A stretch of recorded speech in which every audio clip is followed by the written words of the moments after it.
What is going on, guys? Jack here, and welcome back to Park to Prem. Today, folks, it's episode 39. It's the second episode of the day, of course, and we're having a end of season 5 review. So, I don't know how we've got to 5 years here, but we have, and it's been a really interesting season. I thought it was going to be a particularly challenging season. You know, at the start of the year, when you looked at the league, we weren't the favourites. We were predicted to be second in and amongst the top teams. When you look at kind of the team detailed overviews, you kind of looked at the wages and the salaries of some of the teams at the high end here and thought, how the hell are we meant to compete? But compete and more we have.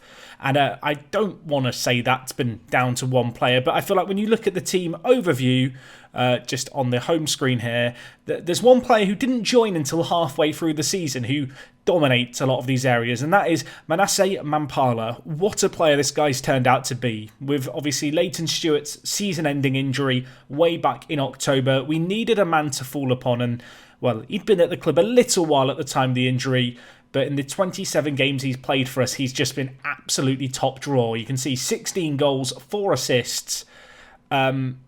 He saved our season. I don't think that's an exaggeration to think that. Of course, today we've got the last game of the year, which is against Brackley Town. In case you can't tell by the tone of my voice, we are already promoted. We kind of knew that last episode. You can see how things have ended up here in the league. And, well, hopefully we get some goals today, because we really have lacked in the whole goal-scoring department when it's come to live comms this season. In the Cup, we've been fine, but in league games, it feels like it's always been very, very tight affairs. So, hopefully we can end on a high. If we just have a quick look at the results since you were last here, of course, we took on Gateshead. We've played 4 games, 4 wins, and a hell of a lot of clean sheets in here. You can see Nuneaton, a 3-0 win, Mampala with 2. We then took on Staleybridge Celtic and won 2-0. Akeem Rose getting a goal and Warren getting a goal as well, which was nice. You know, a few different goal scorers, and then, well, most recently it's been the Mampala show. He's got 5 goals in his last 2 games. He's got 7 goals in his last 4. He's on fire, and with those goals, he has surpassed Kumwenda, as you've already seen, as our top goal scorer, albeit by just 1 goal. So there could be a little bit of a battle between them in the final third today. It's worth noting that all the players who signed pre-contracts to take effect at the end of the season have actually already been activated. You can see those contracts started at the start of March. If I offer Kumwenda a new contract, he's not interested in discussing one right now, because he signed one, at the end of last month. But hopefully all these players were on part-time contracts who we'd already agreed the pre-contracts for. We are going to be able to lock down on permanent deals. That's going to be the main aim to start the summer. Of course, the board have set the budgets. If we just have a look at them here, you can see our club value is great. And in terms of what we've got to spend, 90,000 transfer budget, 5,000 in terms of coinage. Who says coinage? In terms of wage budget. Let's speak proper English. I have been already looking at different players we could get. We've got a few who have agreed to join us. A hell of a lot from Liverpool, which is kind of interesting. Johnny Howard is going to join us. This guy looks very, very good. We've approached to sign him. He's coming in relatively cheap. He looks quite good. Hopefully he is going to be as good as he looks. Obviously there's a few areas of uncertainty, but he was one of the big kind of hotly tipped prospects of the current released batch of players. Jack Holland we've also signed. Again, a bit of a punt, this guy, but I think he's joining us on £200 a week, so I was kind of just willing to take the risk. On the face of it, and with our initial scout reports, he looks quite good. And, we've also signed a non-regen player, David Wang. And you might wonder, Jack, why have you signed David Wang? It's a bit of a weird transfer. He's 24. He offers a little bit of depth in the wide areas. He's consistent and enjoys big matches. And he's also Chinese. And you might wonder, well, why would Chinese, his nationality play a factor? The reason is, I think it might impact shirt sales. I'm hoping that because he's played a lot for the national team, he might come and give us some marketing income. Usually when you scout a player who has a high profile, who could help with marketing, it'll say so in the pros or cons. Now granted, that hasn't happened here, so it's a little bit of a risk, but he's only joining us on £200 a week. He'll be squad depth at the very worst. If we end up selling a load of shirts in China, fantastic. Anyway, I know, just serious moment here. I know someone right now, because they've seen me sign a Chinese player, is going to make a joke about Corona in the comments. Please don't. I'm being very serious. Just please don't. I feel like and I'm going to get a little bit political here, folks, but I feel like with everything that's going on in China right now, people are using it as an excuse to stereotype, be insulting, try and make snide jokes about China, about different nationalities, and just don't. Not on my channel, at least. If you want to do it on your own social media channels, I don't think you should, but you're allowed to. But yeah, let's be respectful, folks. I want this to be a fun place for everyone. So anyway, that's what we've done in the transfer market. There's one more player who we're trying to sign, Luke Gouda. He's quite Gouda. I can't believe I've done it. He's interesting. He can play centre-back, fairly professional personality, which I like. He's got good current ability and good potential. He can play centre-back, centre-mid or striker. I think he's a defensive player. I don't think we're going to have him in the final third. He's got 7 composure and 3 off the balls and 5 finishing. But he actually looks like quite a good centre-back. So I don't know what to make of him. If we just compare him to Younger, just for the kind of head-to-head, you can see the difference here. He's actually very, very good at centre-back, bar the whole defending thing. He's just a really athletic player who's quite quick, and they've just stuck him wherever they needed a player throughout his whole career. He's joining us, hopefully. That's a deal that's not been confirmed just yet. £650 a week is a little steep. I am having a few second thoughts about that. Let me know, would you sign this guy? He would become one of the big earners at the club, but you've seen him compared to Younger. He looks quite good.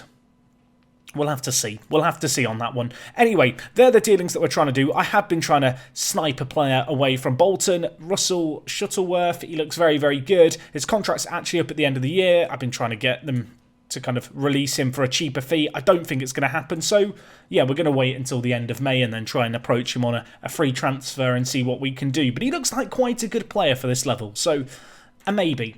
Anyway, I could ramble on about what's happened since you were last here, but all that's really happened is we've won the league. So we're going to get straight into this game against Brackley. Hopefully we get an emphatic win to end the year. And then following on from that, we're going to have a typical look through our team. And we'll see how things are looking. I realise we've got a player missing here. Who's missing? Who have I accidentally deselected? I don't even know who it would be. I'll tell you who it is. It's Box. No, it's not Box. Boxall's there. Who is it? I guess it's Lindsay, maybe? Let's get Lindsay in there. So now we have a full bench. Let's get into this game. But yeah, we're going to have our typical end-of-season review stuff going on after this match. And yeah, I do want to say a massive thank you, as always, for your support on the series. I can't believe that we're already 5 seasons in, and the series has been going for 5 weeks. I have been playing through pretty much a season every week. I feel like that's quite a good pace to go at. I don't know how maintainable it is. I know people ask me, Jack, how are you getting through seasons so quickly? It comes up occasionally. I don't holiday games. I don't do anything like that.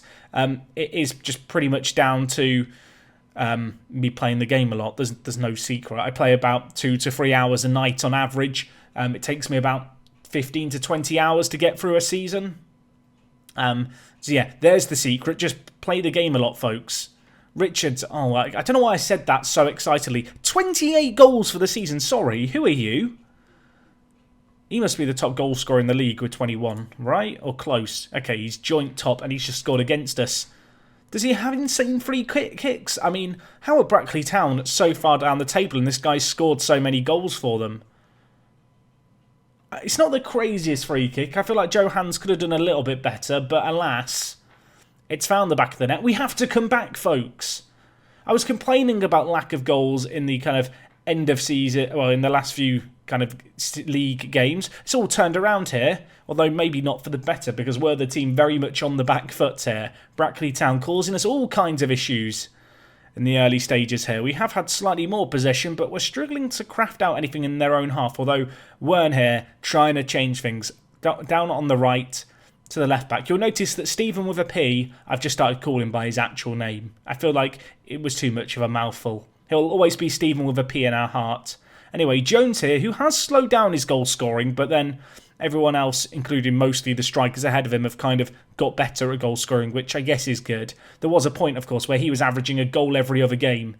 I didn't think it was going to be very sustainable with the match engine updating. I feel like that might have impacted him slightly, as we concede another first-time effort from them outside the box. But, yeah, he's not been able to keep it up. How are we 2-0 down here? How are we 2-0 down, folks? What was this defending? We had 2 men on Richards, and he just pulls it to the edge of the 18-yard box and bang. I mean, Questionable goalkeeping by Joe Hans. Joe Hans, by the way, in the Italy under-20 squad recently. We're not about to go 3-0 down. What is happening? Warrington gets it out. There's a penalty. There's a blooming penalty. What do I do? They've not even had, dominated the game. They've not had a load of chances. Come on, Joe Hans. Do it for us. He's gone the right way. He's not able to stop it. I don't want to say this is a disaster, but this is not really what I wanted to happen here. I was hoping we would cruise along, love our life, have a good time. Promotion party. It would seem like the promotion party happened last night and all the players are hungover on the pitch. What are we doing, lads? I don't really feel I need to change anything drastically tactically, which might seem mental at 3-0 down, but their one clear-cut chance has been from a penalty. And they've not created a whole load of stuff. It's not like it's been relentless attacks on our goal. We've just conceded. That's all that there really is to it. But there's time for a comeback. There's plenty of time left in this game. Not even half an hour gone. And, well, that will get us on our way. DKM to Wern, the two players who have very much cemented themselves in the wide areas, actually. Of course, Lindsay and Barr were our wide attacking midfielders. But Wern and DKM, they've just got an understanding on either side. Look at that. Ball switched over and then stroked first time by Wern. We're back in it, folks. It's not over yet. The fat lady, she's not sung. In fact, she's just getting started. Wern, free kick, whips it in. Younger back post heads it over. A really good opportunity. The ball in was really, really great from the right-hand side as well. And, well, another highlight. What's happening here? Kumwenda, he's onside. He should finish this. Can he finish it? Tight angle, kicks it straight at the keeper. And, well, for now, Mampala holds on to his top goal-scoring golden boot. I don't know how that's, well, helping our morale, or rather not helping our morale, having two players going for the top goal scorer at the club award going into the last game as DKM strokes it just wide. I mean, suddenly, all the attacks have gone our way. You know, we've not changed anything tactically.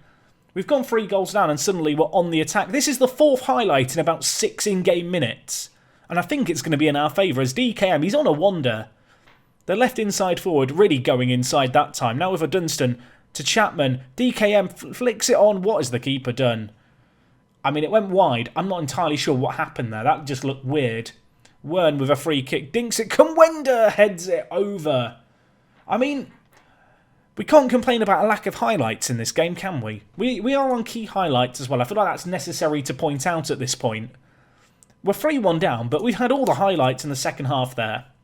Let's hope we can step things up. Mampala's played poorly and is frustrated. Let's give him a little calm team talk. You have the ability to make a difference. Now, he's still frustrated. Right, calm down.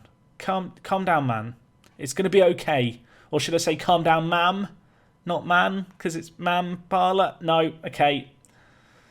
Never mind. Oh, dear. Right, DKM. Let's not think of any more puns, Jack. We don't need them right now. I mean, that just shouldn't be a highlight, should it?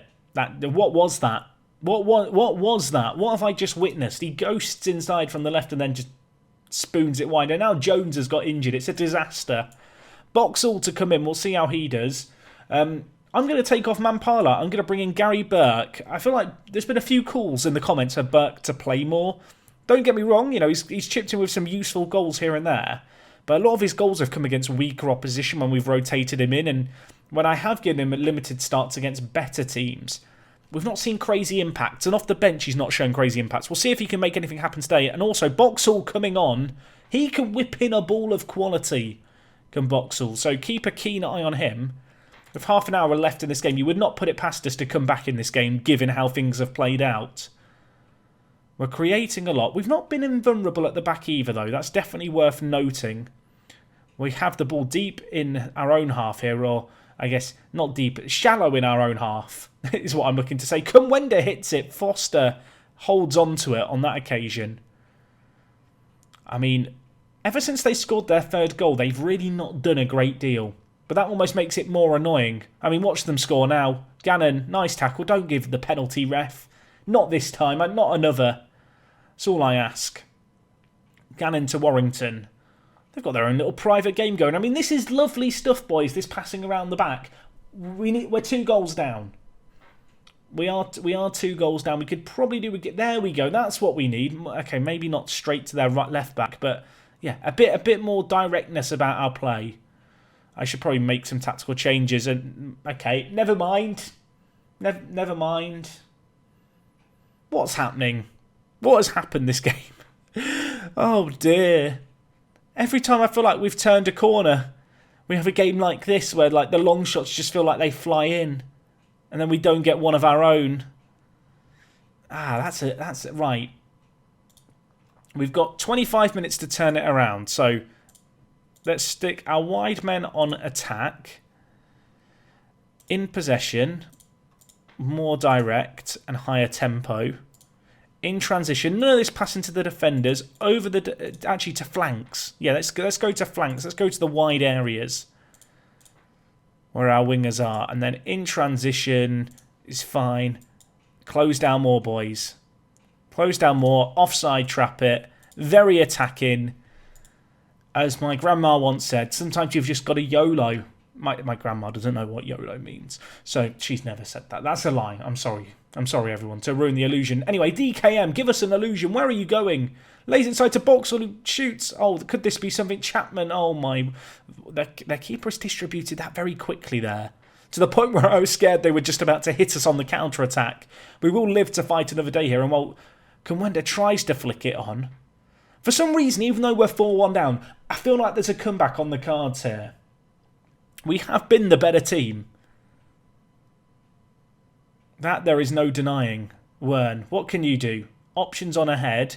Kumwenda's there. Tries to get it in. Wern, back post. DKM heads it over. There's lots of headers that go over in the new match engine. That's my new complaint. You have to complain about something in the Football Manager match engine. Otherwise, what's the point? I'm going to change crosses to low. Maybe that will help things. Then we can't header it over. We can only volley it over. 10 minutes left in this game. The comeback dream is dead, everyone. I'm not expecting it at this point. I hate to break it all to you. And, well, it looks like we're going to go down without even a whimper. 4-1, that is embarrassing. We had 23 shots to their 13. 59% of the ball. But that don't matter when you only score 1 and concede 4. And to be fair, their goals were quite good. So I'm not even mad. Although it would have been nice to end the season with a win. You can see Harrogate enter the playoffs. Jones is out for 3 weeks. That's fine. You'll be good for pre-season, which we are already ahead with planning. Don't you worry, everyone. If we just look at it, the Law Cup and the Tau Tourney, they're scheduled, everyone. I know that was your worry. Sandra's fundraiser might make an appearance, but yeah, Birmingham and Bristol, the teams at the moment. And we've also convinced Charlton to come back and give us another game, which is kind of them. But anyway, that was a really underwhelming game and I'm a little bit annoyed about it. It was a long game in terms of highlights. So we've got to get to the end of the year, but that involves going through the playoffs. So I'll tell you what we'll do. We're going to do a cut here. I'm going to go to the end of season rewards. And awards, not rewards. We give everyone a biscuit at the end of the year like they're dogs. That's how it works. End of season rewards for all the players. But yeah, we'll get to the awards, all that good stuff. And yeah, we'll have a bit of a reflect on the season and have a look at where we might need to strengthen going into the summer. Okay, well, for some reason I was expecting the awards to happen after the playoffs, but that's not the case. Our awards are all happening a day after the season ends. I feel like that might be something to do with the database I'm using. Please let me know if I'm mistaken. Maybe they changed that in Football Manager this year. I always felt like awards happened after the playoffs and stuff and when everything in the league was done. But that feels like it might be different now. Anyway, let's start with the best 11, shall we? This is exciting. The overall best 11. Let's take a look at this team. What do we think, folks? Is there anyone missing who should be here? Right, so in goal, Harker. At left back, Donnelly Blackburn still sits in our under-23s, earning a pay-as-you-go wage. Alex Evans and Younger at centre-back. Evans has been demoted down to the under-23s as this year's gone on. He's been a useful player for us, a good player for us, but I don't feel like he's irreplaceable, and obviously we've got some very young, exciting prospects in the centre-back position. And well, speaking of younger prospects in the centre-back position, Ollie Younger makes his way into the best 11. He's got 73 appearances, which is only one behind Harker, which would make him the most capped, if you can call it that, defender in our team. At right back, interestingly enough, is Gannon, who obviously is our centre-back. He's been absolutely essential to our success this year. Really has been top draw. I hope that he can come with us on a really big adventure. His potential is one of the highest in the team, at least according to our staff members. A little bit of a concern about injury proneness, but you can see here, operating at a National League level, he's very consistent, very good in terms of natural fitness, and he's just an exceptional little centre-back, albeit with somewhat average heading. But I can look past that, and yeah, he definitely deserves a spot at right back. In the centre of the midfield, it's Warrington and Vieira. Vieira still plays for the under-23s, if you were wondering. I've kind of just got a load of players sitting around for sentimental value. I'm scared to release them because I think they might end up retiring, because I've removed some of the lower league teams now from the database, by removing the leagues. There's less demand for players. So I'm going to keep them like a little museum. Anyway, Warrington alongside has been the standout player this year. His first year, I was kind of left questioning, did I want to stick with him again this season? Going into season number 2 with him in our midfield, I gave him a chance and he stepped up and he's performed really well, which is an interesting kind of change of fortunes, I guess. 3 goals, 10 assists, a 7.39 rating. I guess we have to consider with a player like this guy, he's only 21. Sometimes with these younger players, they've not played a full season of senior football at all, and so you kind of thrown them in the deep end, even if you are starting them in the 7th tier. So again, I'm hoping like Gannon, and this is the case for a fair few of our players, they're going to at least be able to grow with us into the National League and potentially beyond into the Football League. As we saw with players like Rodri last year, we have players in our ranks who are good enough to play for Football League sides. We've seen plenty of players be poached over the years. We're now in the fortuitous position where we can keep hold of players. And I'm hoping there's a few names in our kind of current starting 11 who will be with us at least going into the Football League.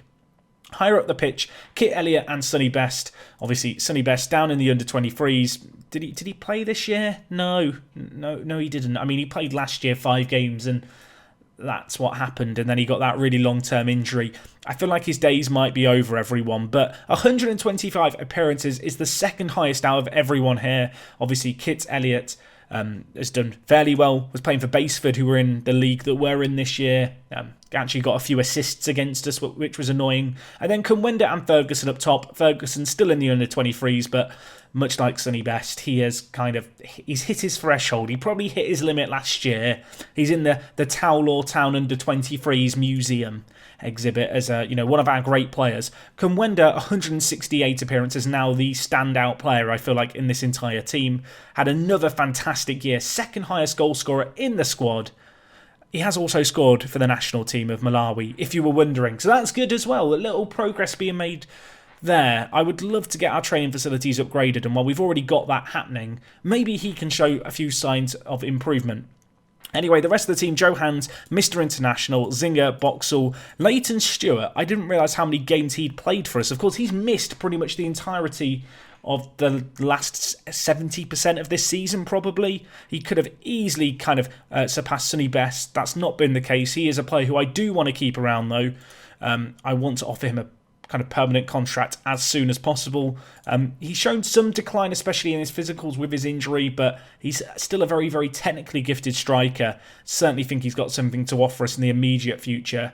You can see by his potential. Apparently National League potential.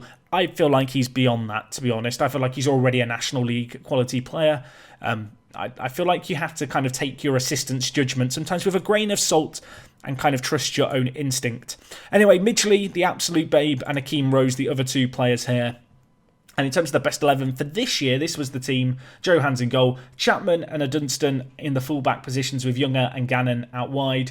Younger and Gannon in the centre, rather. Jones and Warrington in the centre midfield, kind of agree with that. Kumwenda and Mampana I agree with. Interesting to see that Lindsay and Barr over DKM and Wern in the wide areas. I mean, you can look at the average ratings here. Lindsay and Barr, kind of meh. Both below a 7.0. Wern got a 7.11. DKM, a 6.93. I always feel like when a player comes on off the bench a lot, they're kind of naturally at a disadvantage. You start off, I think, when a player comes on with an average rating of 6.5, I want to say. That might be wrong. So naturally, there's less time if a player comes off the bench to get that up. But nevertheless, I feel like the wide areas, if there was an area of the pitch where I was to look to drastically improve. I feel like that's an area for massive, massive improvement. Along with potentially the centre mid position. Jones was very, very good for the first half of the year. He did slow down a little bit. I mean, you can see here these average ratings just in the last 20 games. Like, there's just very few above a 7. Just distinctly average. Ever since the match engine updated, to be fair. Maybe they've done him dirty. He has got a long-term contract at the club, though. So, yeah, we can stick it out with him. You can see here he'd be a good player for most National League North sides. This potential is National League level as well in the future. So I'm not overly concerned. Obviously, with our squad, we have built fairly young. You kind of look across this starting 11 here. The oldest player in the starting 11 for our last game was Younger, who's 24. Like, there's lots of potential to be fulfilled. Of course, that's the benefit, I guess, of building a team off academy rejects and players released from top teams in England. You know, they trickle down and then hopefully we can make the most of what we're gifted. You can see Gannon, in terms of potential, is right up there as the best. Mampala has apparently 4.5 star current ability, 4.5 star potential, so maybe playing close to his potential. But he would be a decent player for most League One sides. So that makes me even more happy that we've got him here for then another 2 years at the very least. It's just a shame he's inconsistent. You can see Tisdale here. I feel like I might be underrating this guy. He's got really, really good physicals in terms of his speed and just his physicals, with the exception of his strength and jumping. His mentals aren't terrible, good determination. He's got a few okay technicals.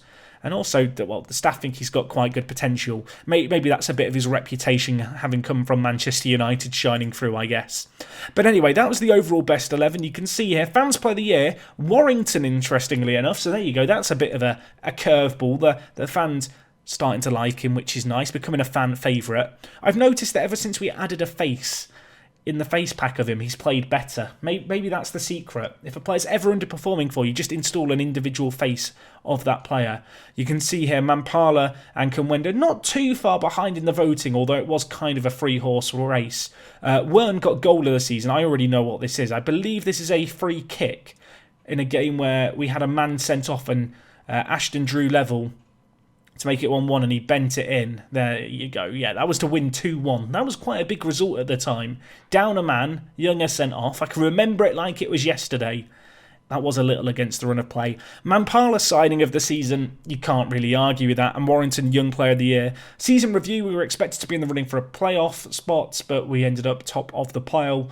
I feel like Mampala really did help us a lot. Average attendance this year is more than double, I believe, what it was last year. Certainly last year it was below, I think it was around 150, 160, so close to doubling it, which is really, really nice. We used 28 different players, which is one of the highest in the league, which is a little bit of a surprise. In terms of next year, they want the playoffs again. Sandra's getting very, very demanding. I guess she rates the squad that we're building.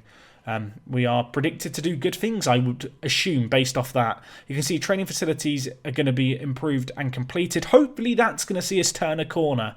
I don't think we're going to be able to go professional this year.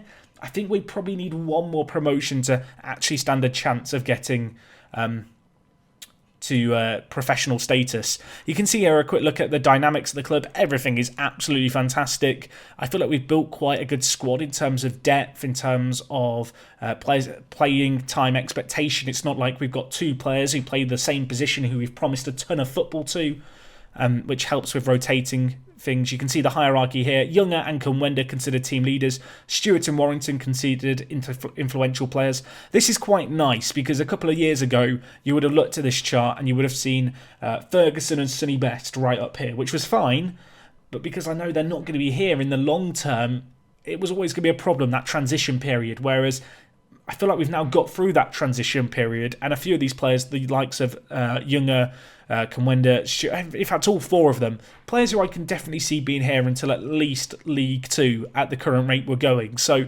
that makes me feel quite good about things on the whole. And you can just see the overall dynamics here. Pretty good. We've got a core social group, a secondary social group, but no one feeling left out, which is nice.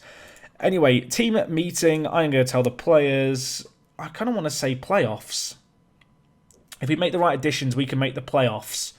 Apparently, a few players, Johans, Wern and Warrington, don't think we should be settling just for the playoffs. I mean, most people reacted well. Morale on the whole isn't too much of a battle when things are going well, is it? We can negotiate club vision. I can't lower the expectations of the National League. The plan for the next 5 years is just to consistently get National League playoffs.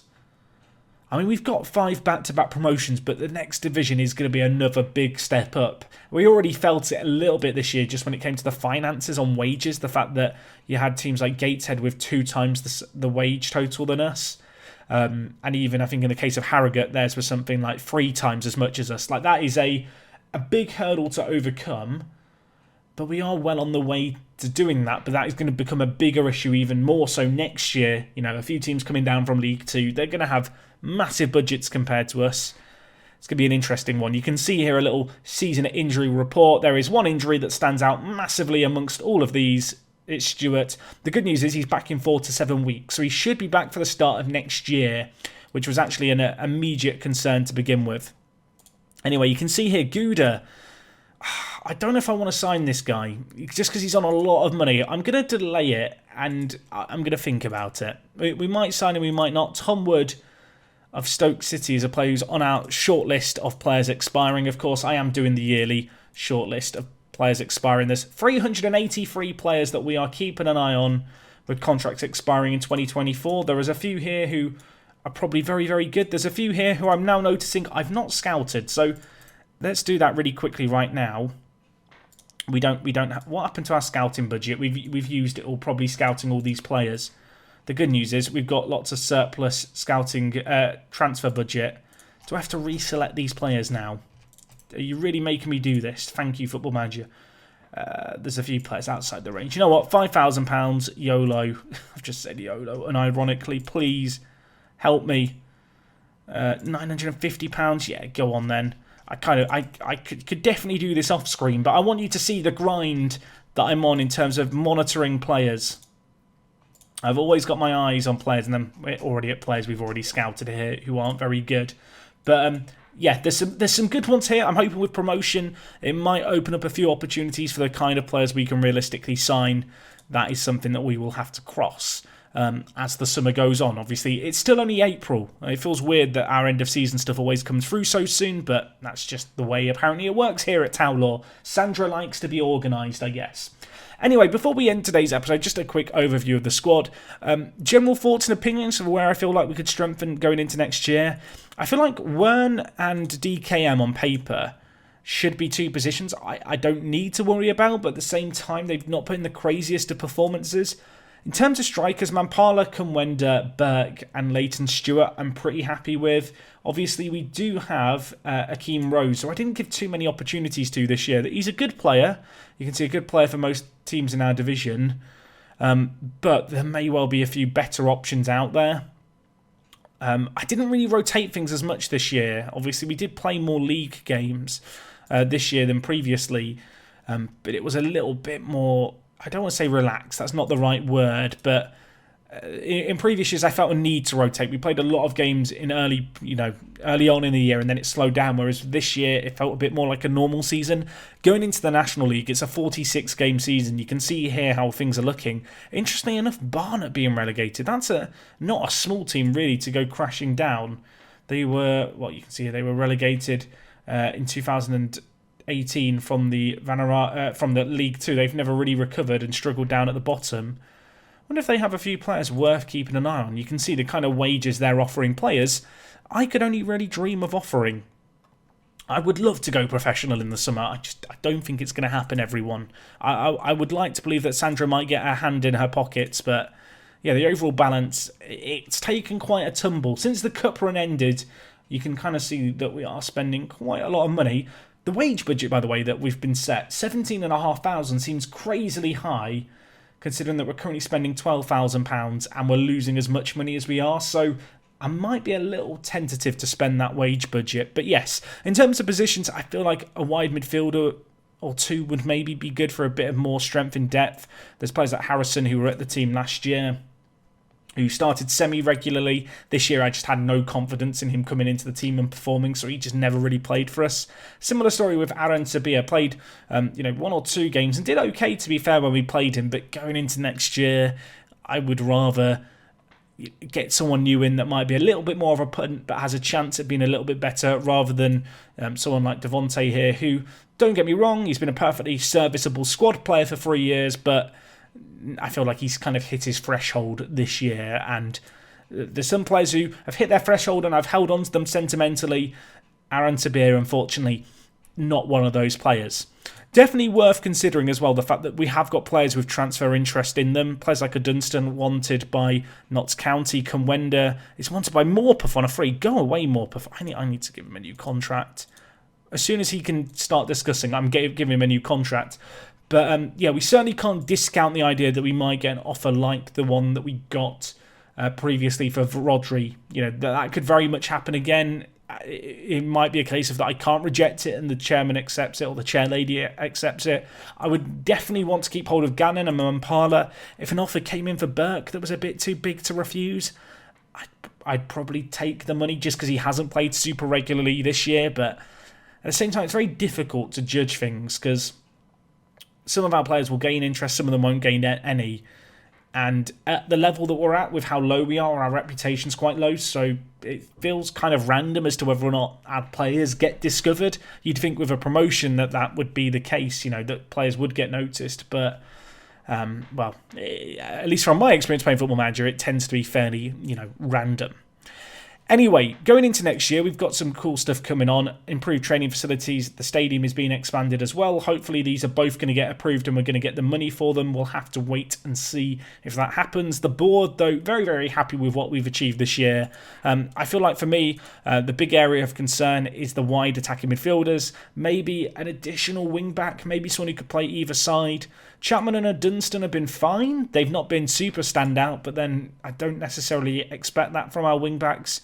At the same time, they're both inconsistent performers. They are players who, if the big bids came in for them, I'd probably take them. If we got bids of £200,000 for either of them, yeah, see you later. I'd probably take that and take the money and run, to be honest. I'd be interested to know, out of all the positions we have, where would you consider the players to be untouchable? For me, I think if we can keep hold of Mampala, we can keep hold of Younger and Gannon and Johans in goal and Warrington. I feel like between those 5 players, that's kind of the core of the team at this point.